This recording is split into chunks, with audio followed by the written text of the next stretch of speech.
Hello, everyone. My guest today is Justin Kline. He is the co-founder and CEO of Markerly, an influence marketing company focused on influencer identification and tracking for some of the world's largest and most rapidly growing consumer brands. Justin, are you ready to take us to the top?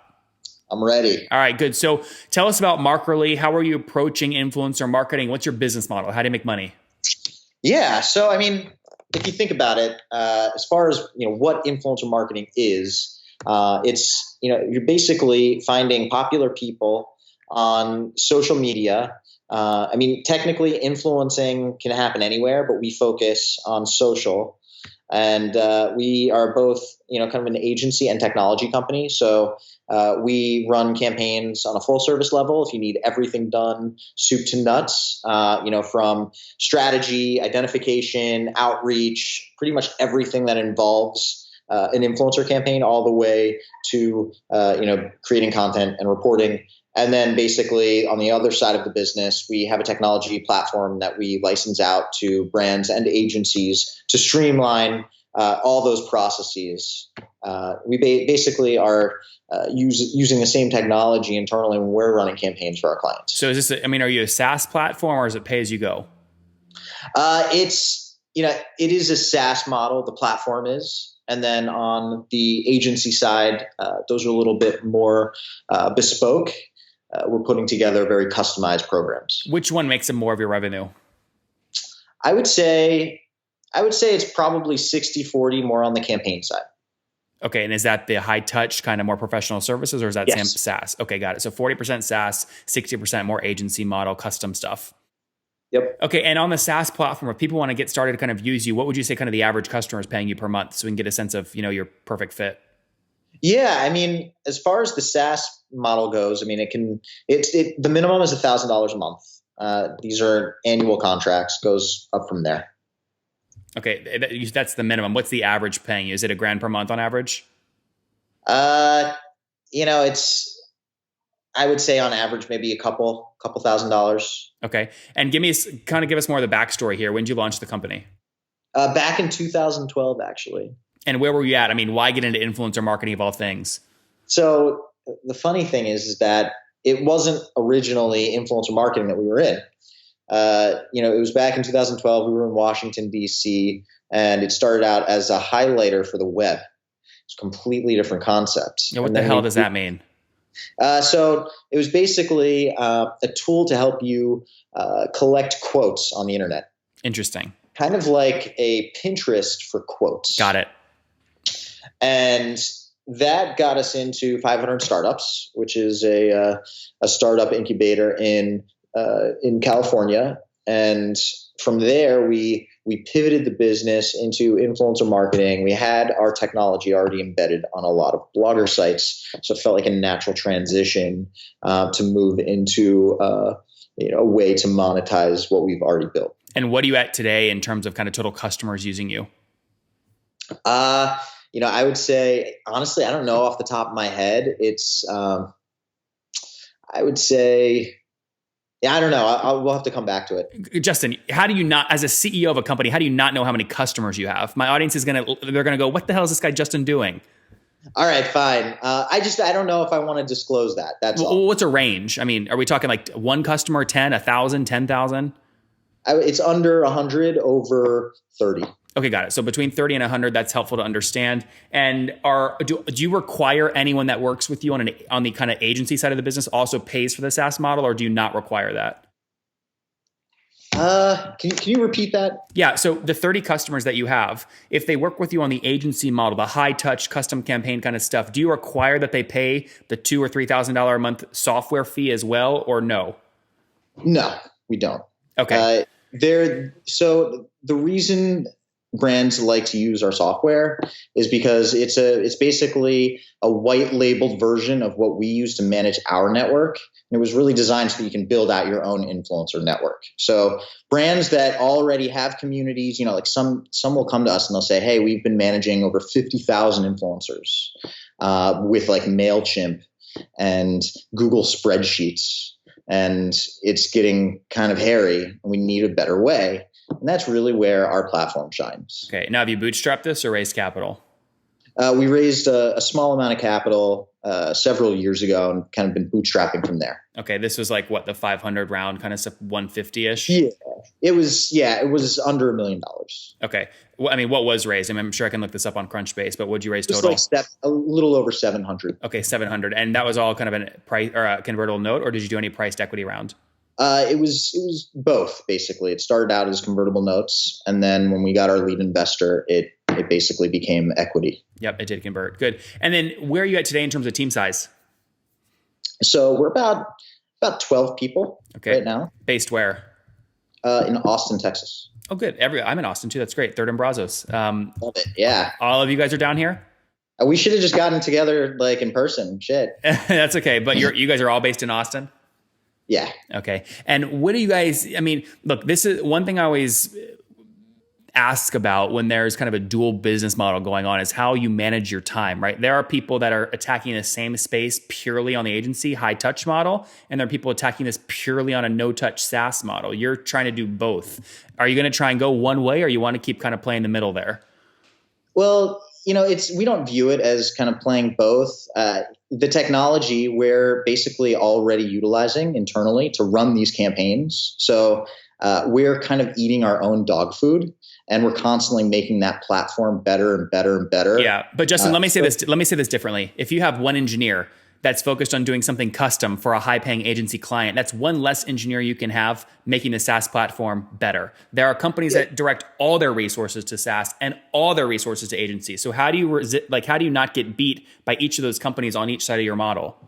Well, so we're not building custom technology on the agency side, right? So engineering is always completely focused on the platform.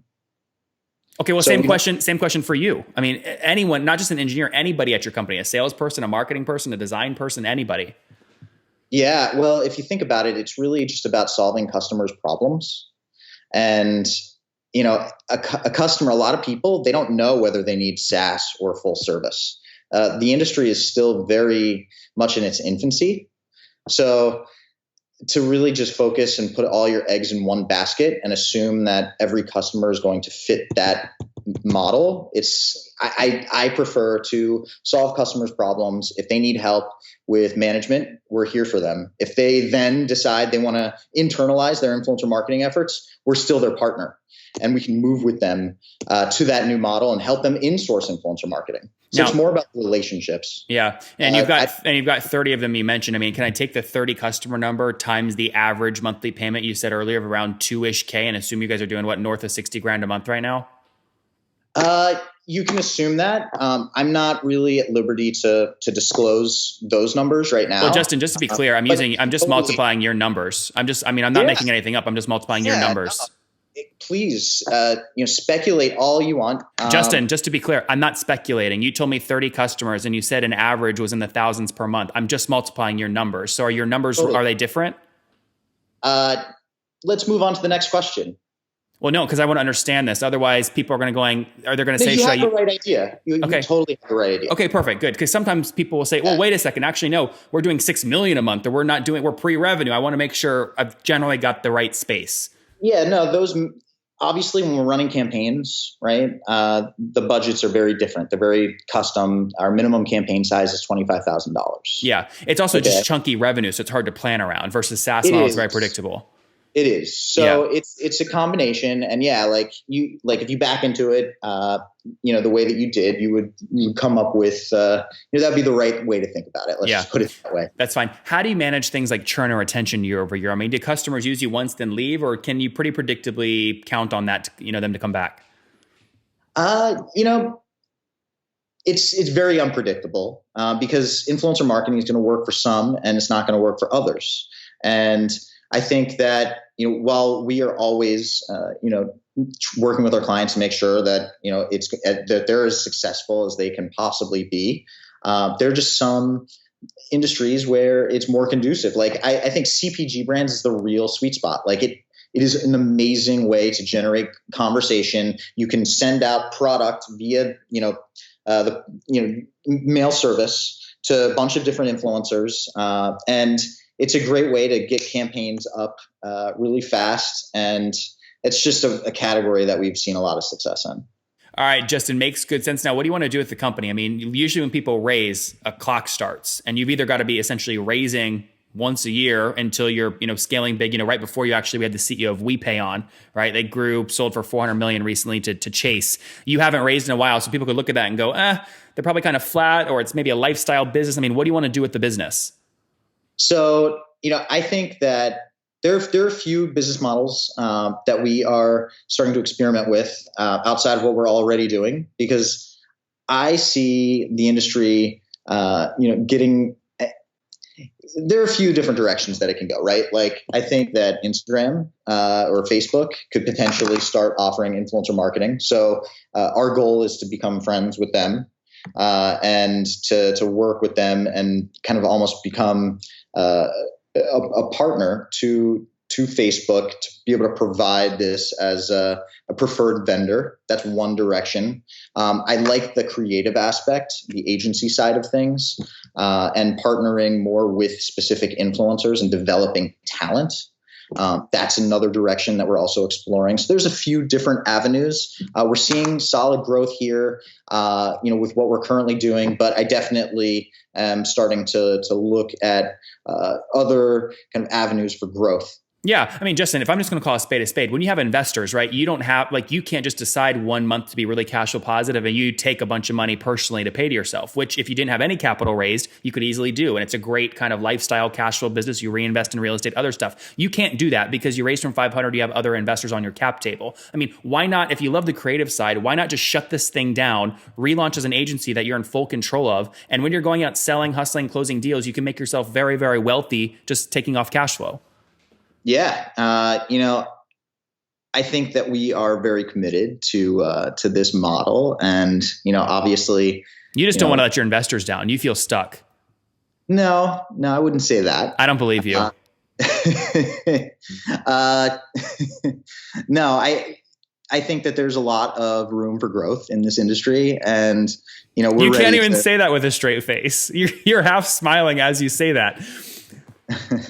It's a tough look. It's a tough space. I'm asking you this because we've had other folks in the influencer marketing space that are pure SaaS that are just, they're huge. They're killing it. They're doing a great job. Or I get the other on, which is a wealthy individual who's built an agency and made him or herself very rich doing these custom campaigns, and you just feel stuck in the middle. And I see entrepreneurs all the time that raised capital 5-6 years ago that feel stuck. And that's the worst thing, is to have a smart person stuck in a shitty idea. Yeah, I wouldn't say that, honestly. I think that it can be an amazing driver for brands. We've seen amazing success from zero revenue to millions, all off of influencer marketing. So it is a very powerful channel, and we just want to build it the right way. Yep. All right, Justin, let's wrap up here with the famous 5 quick answers. Number 1, what was the last book you read? The last book I read, I would say it is How to Live by Sarah Blakewell. Number 2, is there a CEO you're following or studying right now? I've always been amazed by a couple people. I mean, I think Elon Musk, obviously everyone loves him. Very inspirational. I'd say Elon Musk. Number 2, is there a favorite online tool you have? Favorite online tool that I have? There are so many. Pick one. I like Evernote. Okay. Number 4, how many hours of sleep do you get every night? 2 days ago, about 2 hours. Last night, about 8. Okay. So we'll call it somewhere in the middle, around 6 or something. All right. And what's the situation, Justin? I saw you had a wedding ring on. Married? Do you have any kids? I have 2 kids. I have a wife who was previously our CEO. And and I've been in Austin for a couple of years. And how old are you? I am 31. 31. Last question. Take us back 11 years. What do you wish your 20-year-old self knew?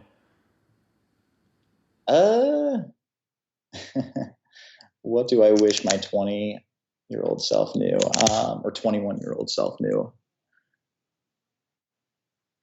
Just to relax. Like, you don't need to hurry. Enjoy your time. I was very focused on making the most out of time, and I was very much a stickler. always had to be productive constantly. And I feel like learning to work smart and, really enjoying yourself while you're alive will cause you to be even more productive. There you guys have it from Justin. Don't sweat the small stuff. Enjoy your life. Don't rush so fast. Launched Markerly back in 2012, was the COO, now is the CEO. They've got a team of 12 down here in Austin helping with influencer marketing, working with 30 customers right now. Their revenue comes from two sources, about 60% agency side, 40% SaaS side, doing somewhere around 60 grand per month in revenue, healthy growth rate. They raised 700 grand many, many years ago, looking to play harder in the space, maybe a Facebook preferred partner or another route. Justin, thank you so much for taking us to the top. Thanks, Nathan.